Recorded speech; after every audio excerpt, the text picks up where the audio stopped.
Bentrovate a tutte e a tutti. Oggi vi porterò nell'orto. Sì, perché anche nell'orto si può fotografare.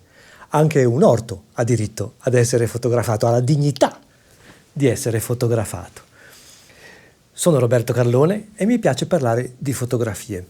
Il più delle volte racconto storie, con questo nuovo progetto invece andiamo a fotografare. Questo progetto consiste nell'aver trasferito la nostra vita in un piccolo borgo a 800 metri di altitudine, sostanzialmente per sfuggire alla calura che era stata tanto prospettata, e difatti così è successo. Abbiamo optato per non avere l'aria condizionata, ma andare a cercare l'aria condizionata dove si trova. Ci siamo trasferiti, cambio di vita e di conseguenza anche cambio di fotografie. È un poco come un ricostruire tutto quanto, ricostruire la nostra vita, e ne approfittiamo anche per ricostruire il modo di fotografare. È come se si cominciasse da zero, è come se si ricominciasse a costruire tutto quello che è la fotografia, il modo di fotografare, non solo lo stile, ma anche proprio la tecnica e i contenuti. Alla ricerca di qualche cosa di più essenziale, di più forte, di più importante e soprattutto alla ricerca della coscienza. Una coscienza che è sempre più importante, anche nelle piccolissime cose. La ricerca che sto portando avanti è soprattutto all'inizio, per ora, legata alla luce, è legata all'ombra e alla luce, al contrasto e a tutto quello che può essere intorno a lei. Quindi oggi andiamo in un orto e vediamo un poco che cosa ci può insegnare, vediamo che cosa si può imparare dalle cose semplici, dalle cose naturali, alla ricerca di una fotografia essenziale, importante e che sia di grandissimo impatto. Quindi direi a questo punto che possiamo trasferirci e andare all'orto. Andiamo! L'orto è molto molto vicino a casa, altro che chilometri zero, metri zero. Perché l'orto? L'orto ha una piccola storia. I proprietari, chi gestisce l'orto di questo bellissimo, grandissimo spiazzo, sono la famiglia di Alexandra e Lucio, con i loro 2 figli. Loro dovevano partire per il mare, ma la loro macchina si è rotta. Hanno un cane bellissimo di nome Loki. Non poterono portare con loro il cane e chiesero a noi, per piacere, di guardare il cane. In cambio ci avrebbero dato libero accesso all'orto. Da qui nasce questa piccolissima storia molto molto semplice, e allora mi sono chiesto perché non andare a fotografare l'orto che ci ha permesso di sopravvivere a chilometri meno di zero, quindi spettacolare. Andiamo a vedere soprattutto quello a cui ho pensato, l'ora del tramonto, e fotografare in bianco e nero come un po' tutte le foto che sto facendo adesso. Direi che possiamo entrare nell'orto.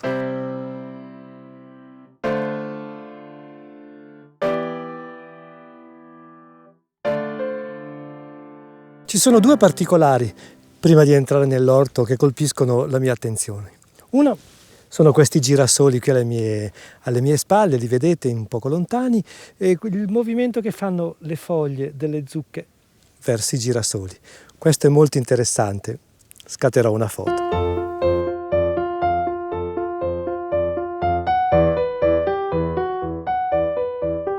L'altro è questo piccolo ma ingegnoso particolare per entrare nell'orto. Guardate, così si apre, semplice, e sono collegati tra di loro da un fil di ferro. Ecco, guardate, sono collegati. Ma quello che attira di più la mia attenzione è ovviamente quel ricciolo. Mi sa che ci farò una foto anche a questo.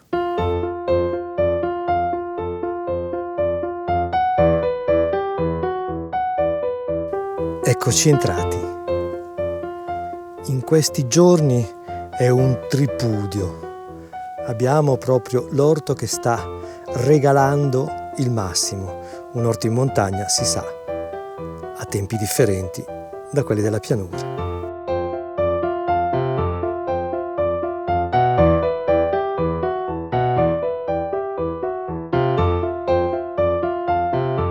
Gran Turco, cipolle, aglione, girasoli li avete visti e c'è di tutto, patate, di una bontà estrema, un gusto enorme a poterli mangiare.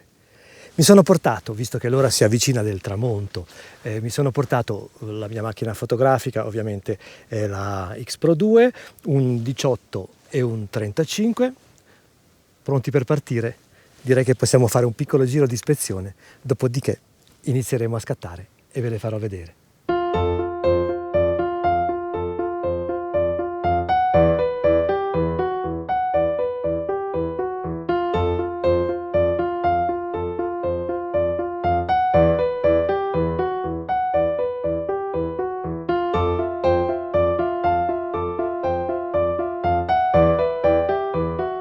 Qui sotto degli splendidi pomodori che stanno esplodendo.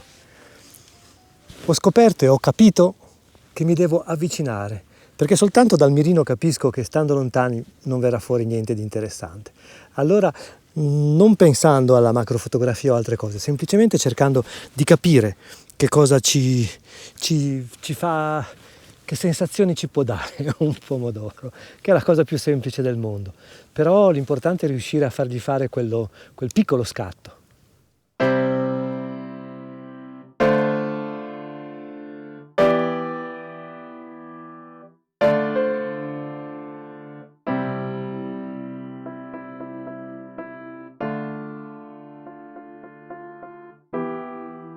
Non avrei mai e poi mai detto che le foglie di mais fossero sensuali. In controluce, come mi piace fotografare, ho scoperto delle cose incredibili. Ci aprono mondi completamente nuovi. Qualcuno ha detto: ma questa sembra l'Amazzonia, non sembrano le foto che hai fatto dalle parti dell'Appennino tosco-emiliano. E invece c'è qualche cosa di nascosto, di segreto che possiamo ancora tirare fuori, invece di fare semplicemente le foto a un orto e che si pensa ai pensionati, a quelli che non sanno che cosa fare per tutto il giorno.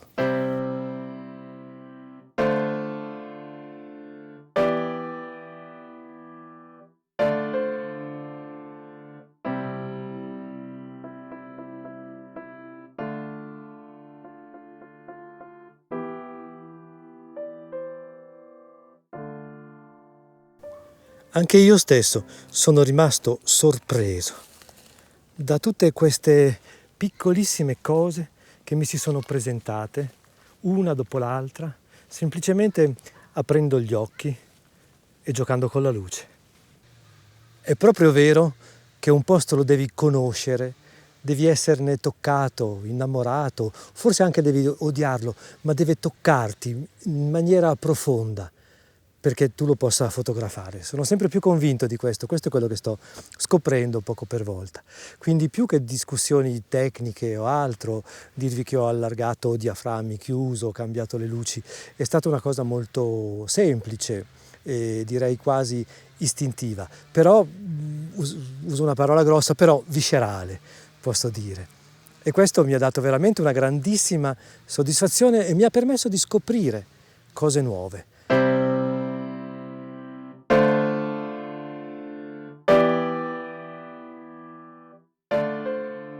Perché è sempre molto importante, lo dicono tutti, ormai si sa, bisogna pensare alla fotografia che si vuole fare, bisogna pensare all'effetto finale che si vuole ottenere.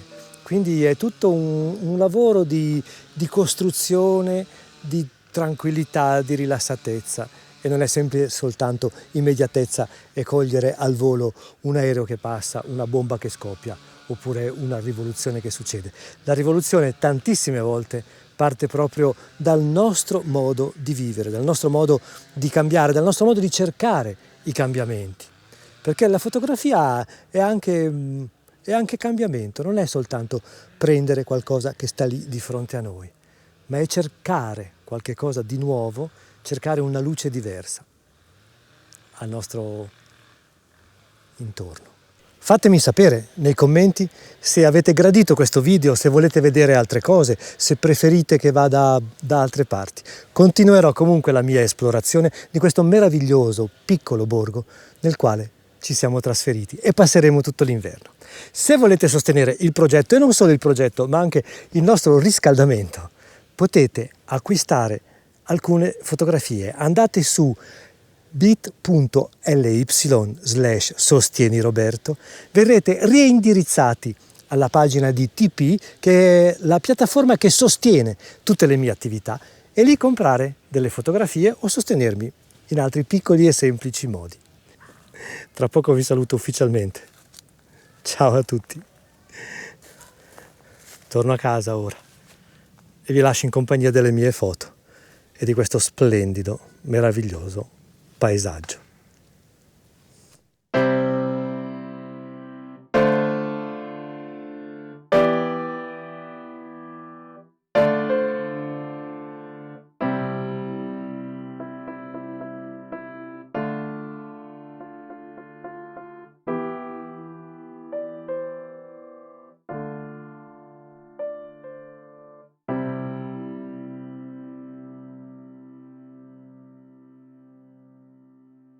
Nel corso di questi mesi abbiamo seguito l'orto, che in realtà è curato da Lucio, Alexandra, Matteo, Nari, Lara e Federico, e ci siamo un poco, non dico uniti a loro, perché la fatica vera non l'abbiamo fatta noi li abbiamo semplicemente ogni tanto aiutati durante le loro assenze a bagnarlo, e così abbiamo imparato a apprezzarlo, a conoscerlo e a riconoscerlo.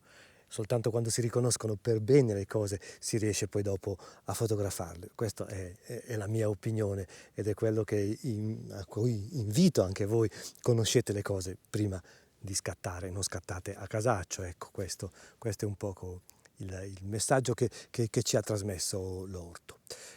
Cura, quotidianità, continuità soprattutto. Questo è quello che l'orto ci ha insegnato, questo è quello che richiede. Secondo me c'è un grandissimo parallelo tra la fotografia e l'orto, sono le stesse identiche cose. L'arte, l'artigianalità, la tecnica anche soprattutto è una cosa fondamentale per poter curare e far crescere l'orto. L'anno prossimo ci saremo anche noi per l'orto. Per la fotografia cominciamo già un pochino ad esserci e sto vedendo un pochino dei miglioramenti che potete seguire. Se volete sostenere tutta questa attività, ovviamente lo potete fare continuando a guardare i video futuri, ma soprattutto anche i video passati. Ne trovate veramente tantissimi su questo canale. Potete anche iscrivervi al canale ovviamente e attivare soprattutto la campanella, così sarete sempre informati su tutte le novità. L'inverno è ancora lungo e ci sta aspettando. Se volete ancora di più sostenere questa attività, questa ricerca, questo mio modo di essere in contatto con voi, è quello vi potete iscrivere alla newsletter senza francobollo, molto semplice, robertocarlone.it, alla pagina newsletter. Se invece volete fare una donazione per sostenere e per contribuire così a sostenere l'acquisto della legna che stiamo in questi giorni facendo per superare il durissimo inverno che ci aspetta, la durissima avventura che ci aspetta, la gioiosa avventura che ci aspetta, andate su TP, potete andarci su bit.ly/sostieniroberto. Lì potrete fare la vostra donazione, vi risponderò con una fotografia, ve la invierò, e poi vedremo che cosa succede. Grazie per essere stati qui fino adesso, grazie per aver seguito questo video, grazie per seguire questo canale. Vi do un saluto e vi do appuntamento alla prossima. Grazie, ciao.